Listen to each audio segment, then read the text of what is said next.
ಸಮಸ್ತ ಕನ್ನಡಿಗರಿಗೆ ನಮಸ್ಕಾರ. ನೀವು ನೋಡ್ತಾ ಇದ್ದೀರಾ ಬಿಬಿ ನ್ಯೂಸ್ ಕನ್ನಡ. ನಾನು ನವಜಿತ್. ದೇಶದ ಆರ್ಥಿಕ ವ್ಯವಸ್ಥೆಗೆ ಧಕ್ಕೆ ತರುತ್ತಿದ್ದ ಅಂತಾರಾಷ್ಟ್ರೀಯ ಚಿನ್ನದ ಕಳ್ಳ ಸಾಗಣೆ ಜಾಲವೊಂದನ್ನ ಕಂದಾಯ ಗುಪ್ತಚರ ನಿರ್ದೇಶನಾಲಯ ಅಂದರೆ DRI ಅಧಿಕಾರಿಗಳು ಯಶಸ್ವಿಯಾಗಿ ಭೇದಿಸಿದ್ದಾರೆ.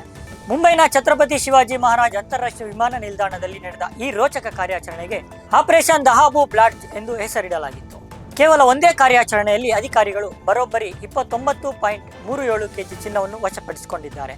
ಇದರ ಅಂದಾಜು ಮಾರುಕಟ್ಟೆ ಮೌಲ್ಯ ಸುಮಾರು 37.74 ಕೋಟಿ ರೂಪಾಯಿಗಳು. ಈ ಜಾಲದಲ್ಲಿ ಭಾಗಿಯಾಗಿದ್ದ 24 ಮಂದಿ ಮಹಿಳಾ ಕಳ್ಳ ಸಾಗಣೆದಾರರನ್ನು ಅಧಿಕಾರಿಗಳು ಜೈಲಿಗಟ್ಟಿದ್ದಾರೆ.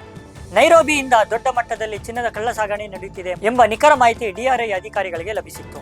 ಈ ಮಾಹಿತಿ ಆಧಾರದ ಮೇಲೆ ಅಧಿಕಾರಿಗಳು ವಿಮಾನ ನಿಲ್ದಾಣದಲ್ಲಿ ಹದ್ದಿನ ಕಂಡಿಟ್ಟಿದ್ದರು. ನೈರೋಬಿಯಿಂದ ಬಂದಿಳಿದ ಮಹಿಳಾ ಪ್ರಯಾಣಿಕರ ತಂಡವನ್ನು ತಪಾಸಣೆ ನಡೆಸಿದ ಅಧಿಕಾರಿಗಳೇ ಬೆಚ್ಚಿಬಿದ್ದಿದ್ದಾರೆ. ಬಂಧಿತ 24 ಮಂದಿ ವಿದೇಶಿ ಪ್ರಜೆಗಳಿಂದ 25.10 kg ಚಿನ್ನದ ಬಿಸ್ಕೆಟ್ಗಳು ಮತ್ತು 4.24 kg ಚಿನ್ನದ ಆಭರಣಗಳನ್ನು ವಶಪಡಿಸಿಕೊಳ್ಳಲಾಗಿದೆ. ಇವರು ಅತ್ಯಂತ ಯೋಜಿತ ರೀತಿಯಲ್ಲಿ ಕಸ್ಟಮ್ಸ್ ಕಣ್ಣು ತಪ್ಪಿಸಲು ತರಬೇತಿ ಪಡೆದಿರುವಂತೆ ವರ್ತಿಸುತ್ತಿದ್ದರು. ಆದರೆ ಅಧಿಕಾರಿಗಳು ತೀಕ್ಷ್ಣ ತಪಾಸಣೆ ಮುಂದೆ ಇವರ ಯಾವುದೇ ಆಟ ನಡೆಯಲಿಲ್ಲ. ಈ ಪ್ರಕರಣವು ಕೇವಲ ಒಂದು ಕಳ್ಳ ಸಾಗಣೆಯಲ್ಲ, ಬದಲಿಗೆ ಇದೊಂದು ಅತ್ಯಂತ ವ್ಯವಸ್ಥಿತವಾದ ಸಿಂಡಿಕೇಟ್ ಕಾರ್ಯಾಚರಣೆ ಎಂಬುದು ಸ್ಪಷ್ಟವಾಗಿದೆ. ಇಂತಹ ಕೃತ್ಯಗಳು ದೇಶದ ಆರ್ಥಿಕ ಮತ್ತು ಹಣಕಾಸಿನ ವ್ಯವಸ್ಥೆಯನ್ನು ದುರ್ಬಲಗೊಳಿಸುತ್ತವೆ. ತೆರಿಗೆ ವಂಚನೆ ಮತ್ತು ಅಕ್ರಮ ಹಣದ ಅರಿವಿನ ಮೂಲಕ ರಾಷ್ಟ್ರೀಯ ಹಿತಾಸಕ್ತಿಗೆ ಇವರು ಧಕ್ಕೆ ತರುತ್ತಿದ್ದಾರೆ.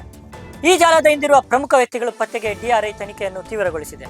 ದೇಶದ ಗಡಿ ಮತ್ತು ಆರ್ಥಿಕತೆಯನ್ನು ರಕ್ಷಿಸಲು DRI ಇಂತಹ ಕಠಿಣ ಕ್ರಮಗಳನ್ನು ಮುಂದುವರಿಸಲಿದೆ. ಇದಾಗಿತ್ತು ಇವತ್ತಿನ ವಿಶೇಷ ವರದಿ.